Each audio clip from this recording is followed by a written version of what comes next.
Hello viewers, how are you all? Hope you all are fine and doing well. Welcome back to Level Up और मैं हूँ पायल बबूटा।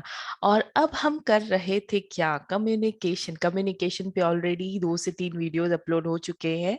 तो अगर आपको लगता है कि कम्युनिकेशन टॉपिक मुझे पढ़ना चाहिए प्रॉपरली, तो आप सारे वीडियोस वॉच कर सकते हैं। मैं लिंक आपको डिस्क्रिप्शन बॉक्स में छोड़ दूंगी। ओके, तो आज हम पढ़ने वाले हैं कम्युनिकेशन का नेक्स्ट पार्ट जो है एलिमेंट्स ऑफ कम्युनिकेशन। ओके, अब कम्युनिकेशन करने के एलिमेंट्स क्या क्या है।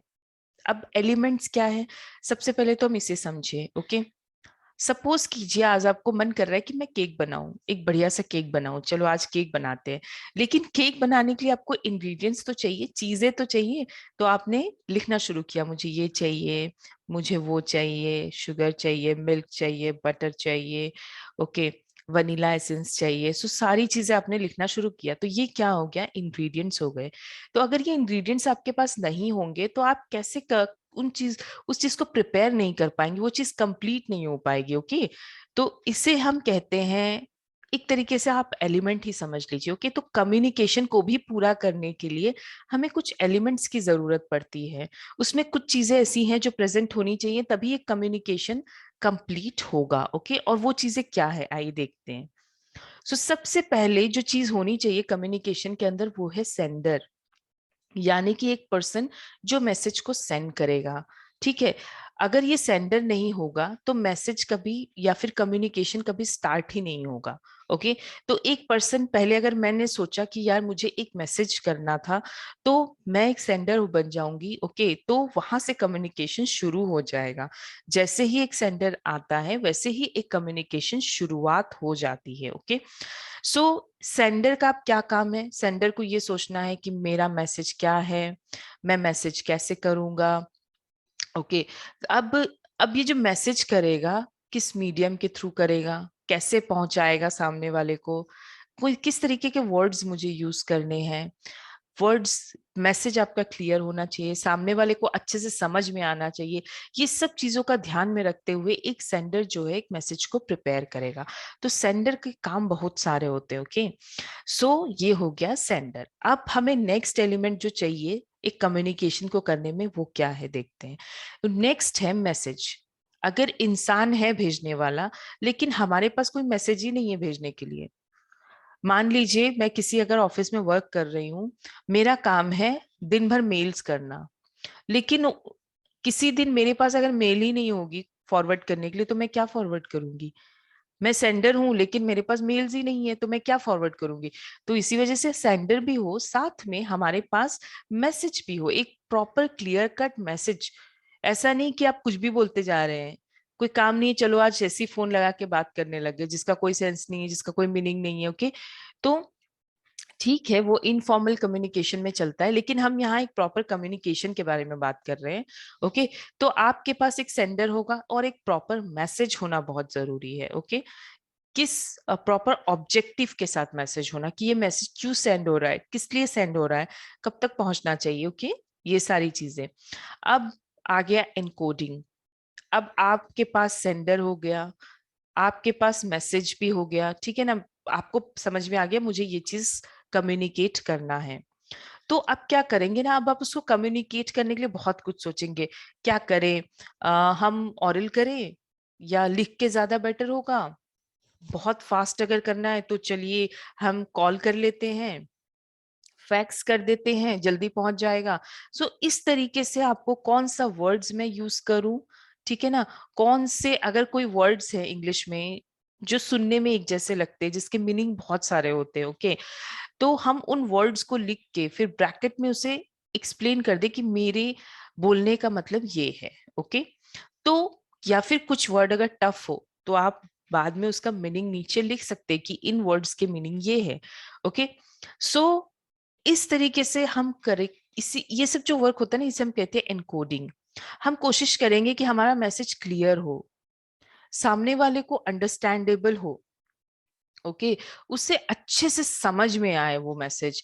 ऐसा नहीं कि आप बोलना कुछ और चाह रहे हैं, आपने समझाया कुछ और, लेकिन सामने वाले को समझ में आया कुछ और, जस्ट बिकॉज वहां पे आपने प्रॉपर वर्ड्स नहीं यूज किए थे, या फिर ग्रामेटिकल आपने कहीं मिस्टेक कर दिया, या फिर this book I am sending to you की जगह I am sending for you कर दिया, तो मीनिंग चेंज हो गया। ओके, सो इस तरीके से जो है आपको बहुत ध्यान में रखते हुए चीजें करना, तो इसे हम कहते हैं एनकोडिंग। आप प्रॉपर ढूंढेंगे, रिसर्च करेंगे या फिर डिस्कशन करेंगे, फिर एक प्रॉपर मैसेज प्रिपेयर होगा और फिर आप उसे सेंड करेंगे। ओके, तो इसे कहते हैं हम encoding. Okay, next comes channel and medium.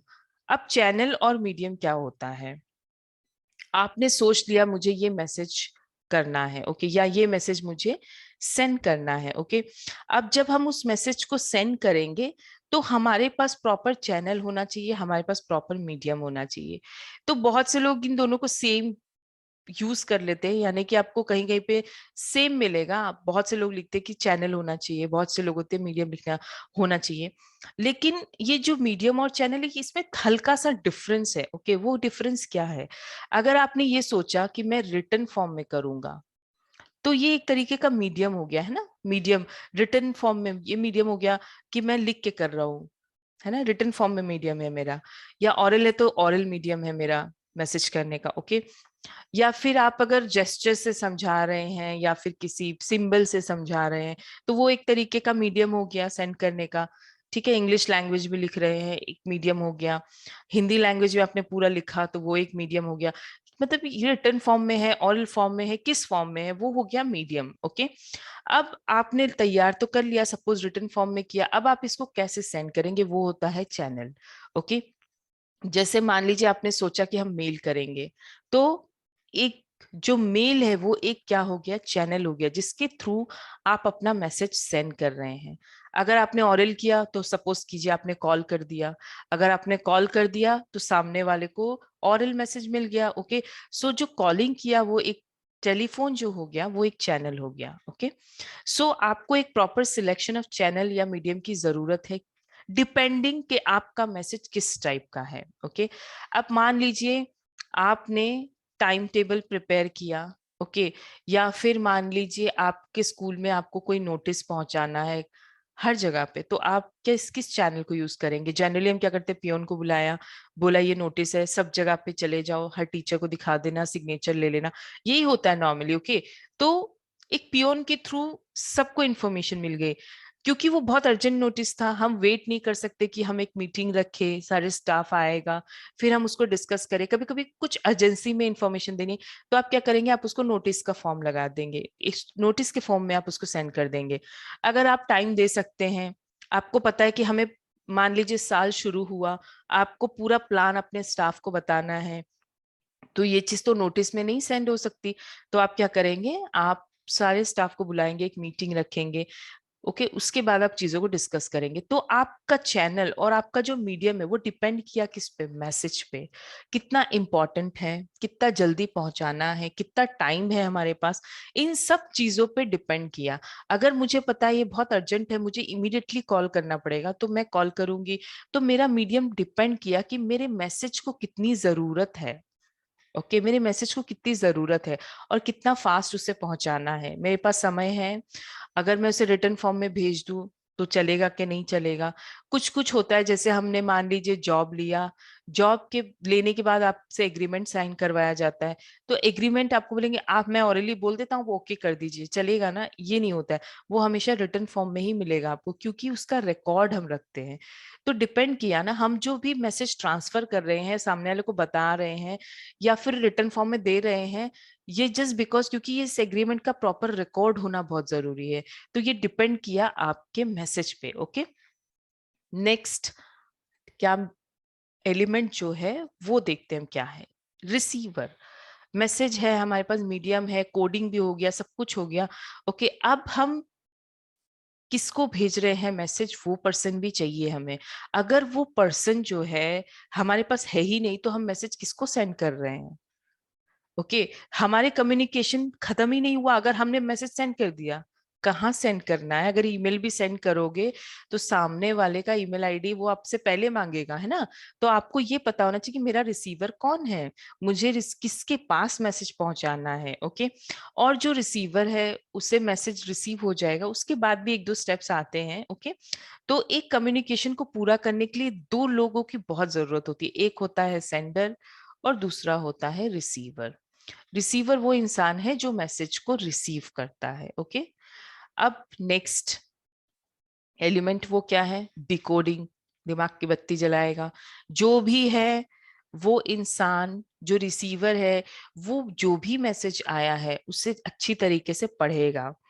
अगर उसमें कुछ ऐसे वर्ड्स हैं जो बहुत ही टफ है, या फिर उसका मीनिंग इजी वर्ड्स थे लेकिन उसको उसका मीनिंग नहीं समझ में आ रहा था, कोई सेंटेंस ऐसा है जो प्रॉपरली नहीं था, उसे समझ में नहीं आया, तो वो उसे समझने की कोशिश करेगा, वर्ड्स के मीनिंग ढूंढेगा, है ना। या फिर कोई जब बोल रहा है, एक्सप्लेन कर रहा है, तो सुनने की कोशिश करेगा। तो ये क्या हो रहा है ना, मैसेज डिकोड हो रहा है, समझने की कोशिश हो रही है।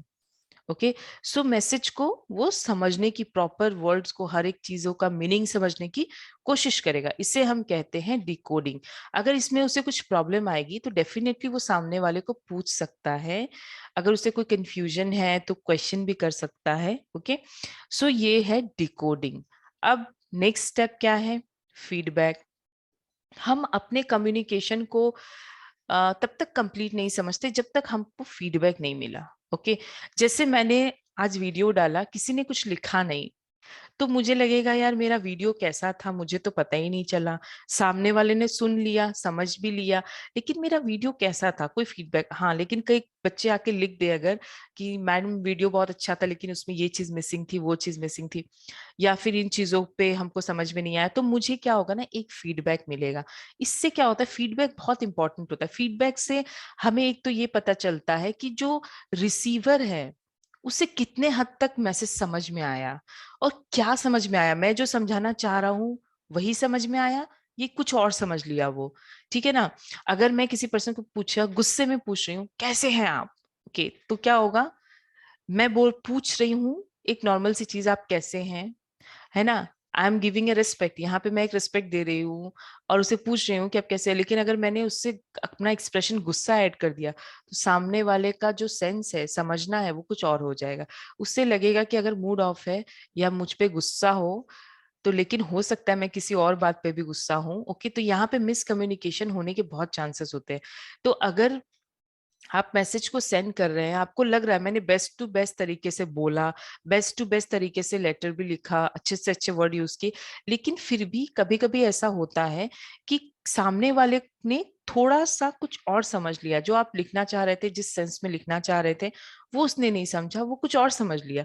तो फीडबैक इसलिए इंपॉर्टेंट होता है। ओके, अब फीडबैक हो गया, उसमें बताएगा कि वो ओके ये वर्ड का मतलब क्या है, या फिर उसने पूरे मैसेज को एक्सप्लेन किया, तो आपको पता चल गया कि मैंने जो मैसेज में बताना चाहा वो उसको समझ में आ गया। ओके, अगर नहीं आया तो फिर आप उससे फर्दर क्लैरिफाई करोगे या फिर फर्दर उसको समझाओगे। Okay, so feedback is something which is very important in communication. और जैसे ही फीडबैक होता है, फीडबैक के बाद ऐसा नहीं बोल सकते कि खत्म हो गया कम्युनिकेशन। अगर फीडबैक है तो फिर आप उसको इम्प्रूव करोगे। अगर मैसेज सामने वाले को समझ ही नहीं आया तो आप उसको करेक्ट करके दोबारा भेजोगे। ठीक है ना। तो ये सर्कुलर फ्लो में चलता रहता है। फीडबैक हो गया, उसके बाद फिर वापस कम्युनिकेशन होगा, फिर इनकोड किया जाएगा अच्छे लैंग्वेज में, वर्ड्स में। ठीक है, या फिर आप जब ऑरली बोल रहे थे, अब आप चाह रहे हो, या फिर रिसीवर चाह रहा है कि अब वो रिटर्न फॉर्म में भी मुझे मिल जाए एक बार, ठीक है ना, तो अच्छा होगा।